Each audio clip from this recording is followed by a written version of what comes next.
Bill Maher takes a swipe at Trump just moments before accepting America's biggest comedy honor. It's happening, it's not happening, the name of the building changed. I'm not going to believe it till it's over. Bill Maher didn't just collect one of comedy's biggest awards, he made sure to leave Donald Trump with one unforgettable punchline. Standing outside the Kennedy Center before accepting the prestigious Mark Twain Prize for American humor, Maher was asked about receiving an honor many comedians consider the highest recognition in the business. But instead of simply celebrating the moment, he turned the spotlight toward President Donald Trump and the Kennedy Center itself. When a reporter remarked that it wasn't fake news that Maher was winning the Mark Twain Prize, Maher fired back with a joke about the venue and quipped, Well, yes, the news about the event has changed many times. It's happening, it's not happening, the name of the building changed. I'm not going to believe it till it's over. So, we'll see. There's still time. There's still time for something to go wrong. The remark drew immediate attention. Ironically, Trump himself did not attend the ceremony, despite the event taking place at one of America's most iconic performing arts venues. For Maher, the honor carried special meaning. Speaking before the ceremony, he called the Mark Twain Prize the highest award a comedian can receive. Great. Sure. I mean, come on. Who doesn't like awards and who wouldn't want to be compared to Mark Twain, especially for what I do? For the thing I do, comedy, this is the highest award you can get. And, they've had a lot of amazing winners who I'm huge fans of. Not all of them were anything like Mark Twain. I am at least somewhat like Mark Twain. He bashed religion always. He took on both sides. There's that element that adds something to it to me. The Mark Twain Prize has been awarded since 1998, recognizing performers whose work has made significant contributions to American humor and social commentary. Look, I think Bill is the exact model for what the Mark Twain Prize is about, which is somebody who finds the humor in important things and engages in adult conversations and all the things that I think would make the country a lot stronger if we were able to take on things starting in a place of humor, because I don't think you can solve a problem until you can laugh at it, and comedians play a big role in finding the funny parts. Well, he really is somebody who shares so much with Mark Twain.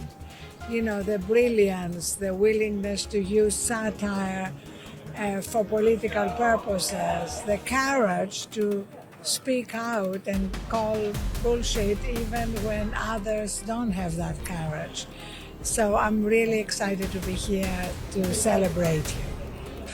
Well, he's incredibly funny, and he does attack both sides all the time. But one of my favorite stories is when he came into the Oval Office, the president had printed out every nasty thing he'd said about the president, and he autographed it and handed it to him. So it was hysterical. You got to be able to laugh at it. The president can laugh at it. Bill Maher can laugh at it, and that's what makes tonight great. But while Maher was the guest of honor, Donald Trump became one of the night's biggest comedy targets. Comedian Whitney Cummings delivered a shocking Epstein-related punchline that quickly went viral. President Donald Trump has again found himself at the center of another embarrassing moment. This time, not at a rally or on social media, but on one of America's most prestigious stages. At the Kennedy Center, where comedian and television host Bill Maher was honored with the Mark Twain Prize for American Humor on Sunday, Trump became the punchline, despite not even being in the room. One of the night's loudest moments came when Whitney Cummings took the stage. Without wasting any time, she launched straight into a joke referencing Trump's long-scrutinized ties to convicted sex offender Jeffrey Epstein. According to Deadline, Cummings told the audience, quote, "I actually heard Trump may come tonight, but he couldn't make it, but he got caught in sex traffic." The room erupted in laughter. Trump has repeatedly denied any involvement in Epstein's crimes and insists he knew nothing about the abuse network. However, critics continue pointing to his nearly 20-year friendship with Epstein before the pair reportedly fell out in the mid-2000s. And Cummings wasn't finished. She also mocked Bill Maher's controversial White House dinner with Trump, Kid Rock, and UFC CEO Dana White.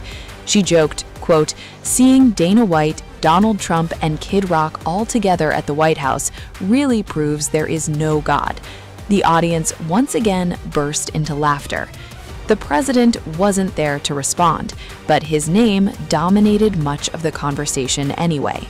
Adding another layer of irony, the ceremony itself was the first major Kennedy Center event since a federal judge ruled that Trump's attempt to rename the venue after himself was unlawful.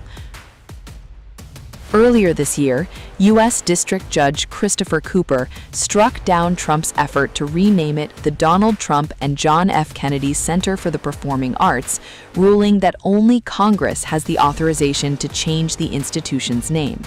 Even on Sunday night, workers were still covering the area where Trump's name had briefly appeared on the building. So what was meant to be a celebration of comedy ended up becoming another uncomfortable night for the president, with Epstein jokes, White House punchlines, and a legal defeat all hanging over the evening. But the Epstein controversy isn't fading anytime soon. In fact, it has only intensified after fresh attention surrounding Bill Gates' testimony and the wider fallout from the case. Here's what happened. What if one of the world's richest men believed Jeffrey Epstein was trying to gain leverage over him using details of his private life? That's the explosive allegation emerging from newly released congressional testimony involving Microsoft co-founder Bill Gates. In sworn remarks made before the House Oversight Committee, Gates identified 2 Russian women with whom he admitted having affairs and described communications from Jeffrey Epstein that he said appeared to contemplate blackmail. The revelations are now reigniting scrutiny over Gates's past interactions with the disgraced financier and raising fresh questions about how Epstein allegedly sought influence over powerful figures. Let's break down what the testimony actually says.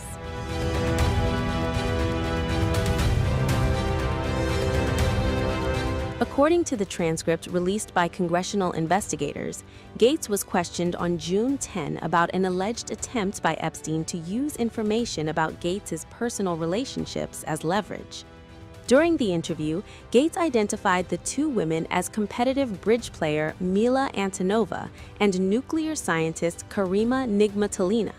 He acknowledged that Epstein had correctly learned about those relationships and later referenced them in communications that Gates characterized as potentially coercive.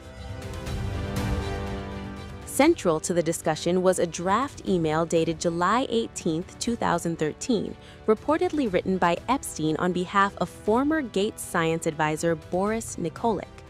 The draft contained a mix of allegations involving Gates's personal conduct and references to helping facilitate meetings with Russian women.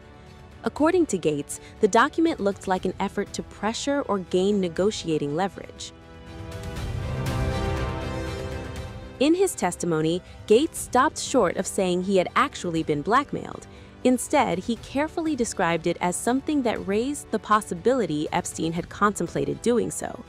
As Gates explained to lawmakers, the email appeared to combine factual information with disputed claims in a manner that looked almost like blackmail. He further testified that Epstein later sought reimbursement for expenses involving one of the women, which Gates interpreted as either another attempt at leverage or an effort to re-establish contact. Importantly, Gates maintained that Epstein never successfully blackmailed him. However, he said the available evidence suggested there was a serious possibility that Epstein intended to use such tactics.